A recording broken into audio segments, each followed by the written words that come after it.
ఇసుక దంతల చేపలండి. ఈ ఫ్రై గురించి ఇవన్నీ వేసుకుందాము. కొద్దిగా పసుపు, కారం, కొద్దిగా ఉప్పు, అల్లం వెల్లుల్లి పేస్ట్, ఇవన్నీ ఆయిల్ పోసుకొని కలపాలి.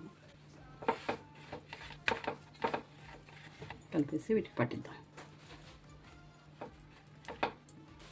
ఈ విధంగా మసాలా అంతా చేపలకు పట్టించంగా అయిపోయింది. ఇప్పుడు మనం ఆయిల్లో ఫ్రై చేసుకుందాం. పెట్టాను, ఆయిల్ పోసుకుందాము. ఇవి గోధుమ పిండి అండి. గోధుమ పిండిలో అద్దుకొని వేసుకోవాలి. వేసుకుంటే అప్పుడు ఈ మసాలా అనేది బయటికి రాకుండా బ్యాటర్గా పనిచేస్తుంది. ఇది